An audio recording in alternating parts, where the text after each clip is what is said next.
Hello students, welcome back to my YouTube channel Smart Study Coach।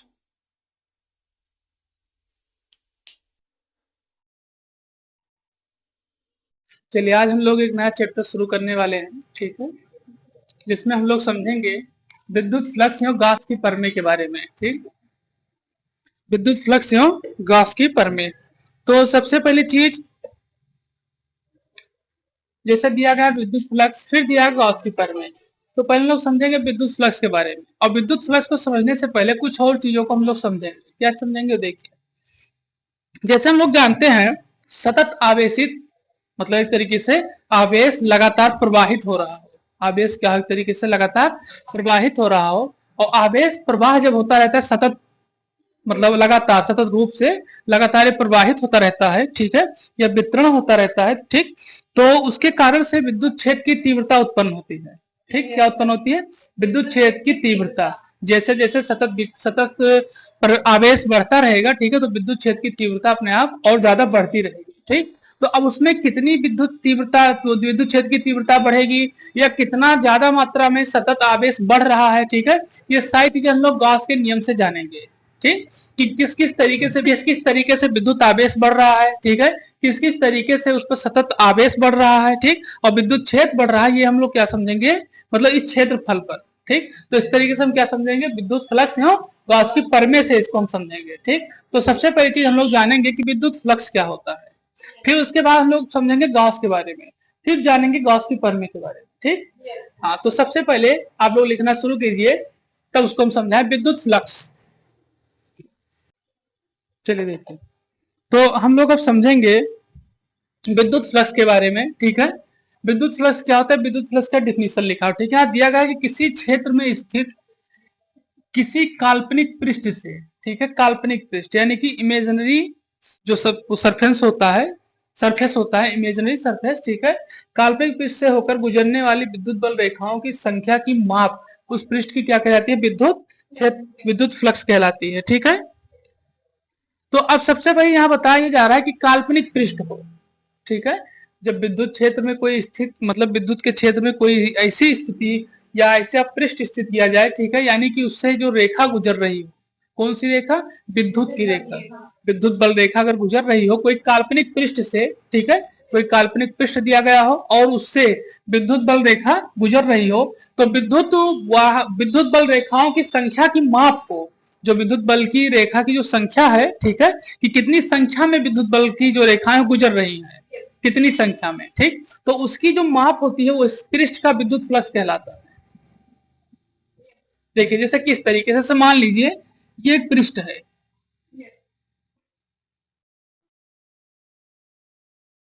ये एक पृष्ठ है, ठीक है, और यहां से विद्युत फ्लक्स मान लीजिए निकल रहे हैं, गुजर रहे हैं यहां से, तो अब कितनी संख्या में विद्युत फ्लक्स बाहर निकल रहे हैं, कितनी संख्या में उस क्षेत्र से विद्युत क्या हो रही है, बल रेखाएं उन संख्या में बाहर निकल रही हैं, तो उस पृष्ठ को ही क्या कहते हैं, उसका विद्युत फ्लक्स कहते हैं। ठीक, जैसे यही ये बताता है विद्युत फ्लक्स के बारे में कि विद्युत फ्लक्स उसी को कहते हैं, कोई काल्पनिक पृष्ठ है, इमेजिनरी सरफेस है, ठीक, और उससे होकर गुजरने वाली विद्युत बल रेखाएं।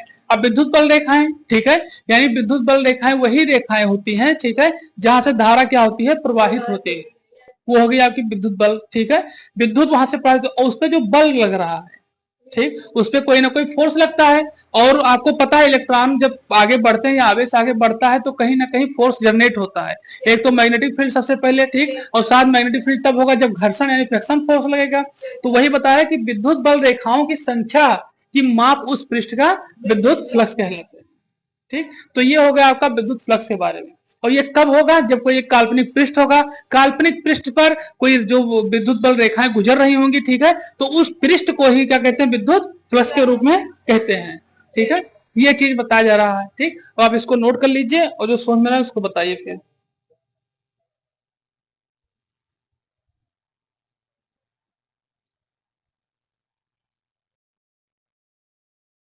ठीक है,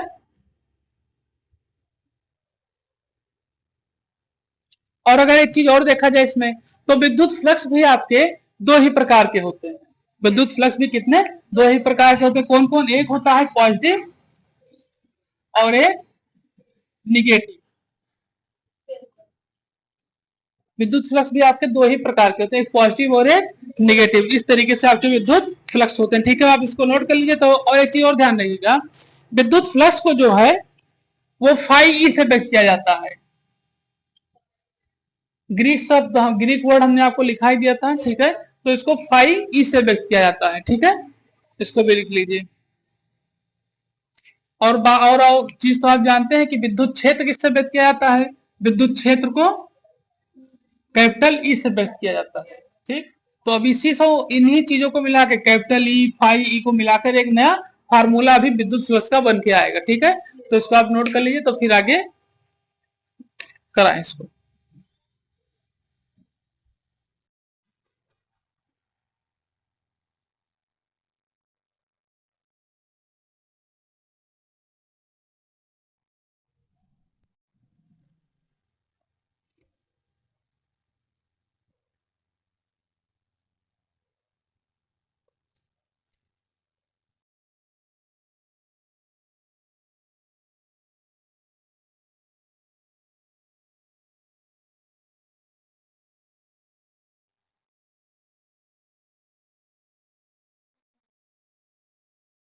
ठीक है, होगा।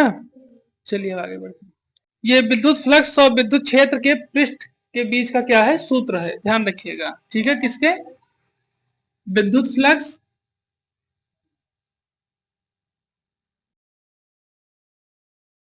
तथा विद्युत क्षेत्र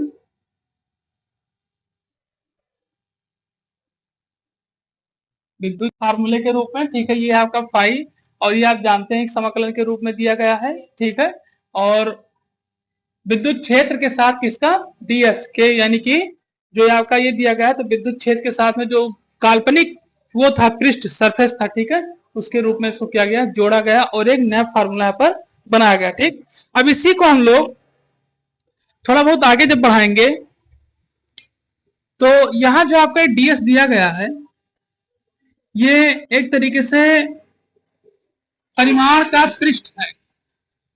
ठीक है, किसका पृष्ठ है, परिमाण का। ठीक है, पृष्ठ है। ठीक है, और ये इस तरीके से छोटा सा जो पृष्ठ लिया गया था, वही छोटे से अवयव के रूप में एक पृष्ठ होता है। परिमाण पृष्ठ के छोटे अवयव के रूप में, ध्यान रखिएगा। ये आपका जो डीएस दिया गया है, ठीक, जो यहाँ पे डीएस लिया गया है, परिमाण पृष्ठ का क्या है, छोटे से अवयव के रूप में है। ठीक है, जिसका क्या होता है, क्षेत्रफल, जो वह दिशा, जो उसका क्षेत्रफल होगा, जो पृष्ठ लिया गया है क्षेत्रफल का, वो उसकी जो क्षेत्रफल के पृष्ठ की दिशा होगी, ये जो पृष्ठ का आयतन होगा। ठीक है, तो उसके लिए इसको क्या किया गया, व्यक्त किया गया है डी एस को। ठीक है, ध्यान रखिए इसको। ठीक, तो अब जब ये इसके बराबर में दिया गया, तो इस पर एक लाइन लिख लीजिए, लिखिए यहां पर कि विद्युत क्षेत्र में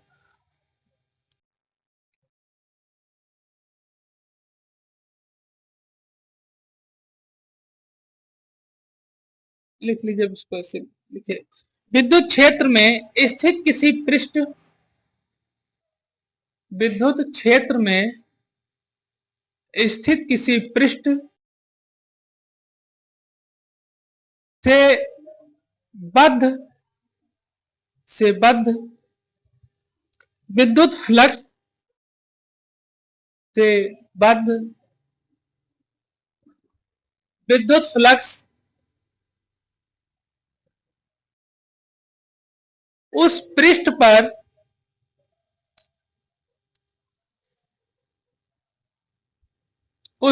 पर विद्युत क्षेत्र के पृष्ठ के समाकलन के बराबर होता है।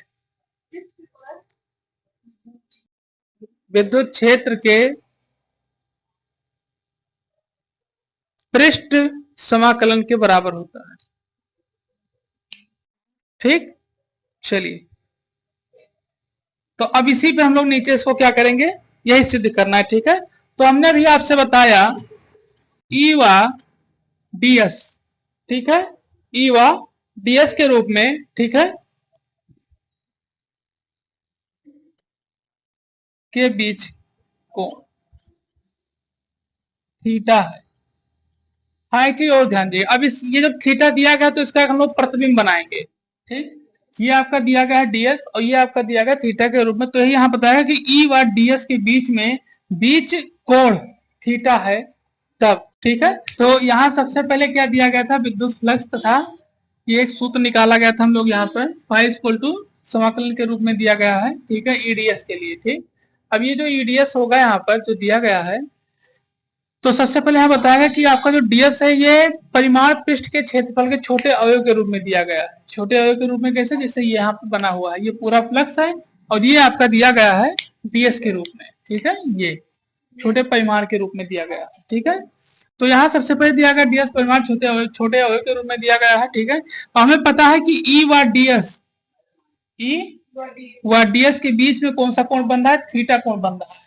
यहाँ पर ये आपका ई है, ये आपका डीएस है, ठीक है। तो कौन सा कोण बन रहा है, थीटा कोण बन रहा है। तो सबसे पहली चीज थीटा कोण जो बन रहा है, तो उसमें सबसे पहले आपका क्या लिया गया है, कॉस थीटा लिया गया है, ठीक है। जो थीटा कोण बन रहा था तो कॉस थीटा लिया, तो फिर साइन थीटा लिया जाता है, ठीक है। लेकिन ये एक तरीके से इसमें बताया जा रहा है कॉस थीटा इसमें क्या किया गया है, लिया गया है, ठीक है।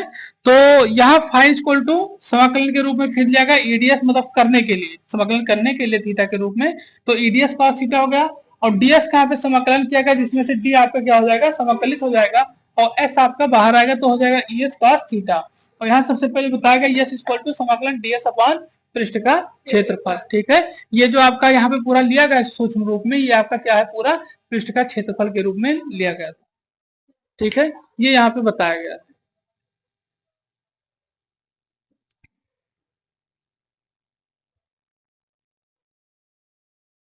कुछ पूछना हो तो बताओ। अभी लेक्चर आपका समाप्त होता है, ठीक है। अब हम लोग मिलेंगे अगले लेक्चर में। थैंक्स। और आप चैनल पर नए हैं तो चैनल को सब्सक्राइब करें और लाइक करें, कमेंट करें।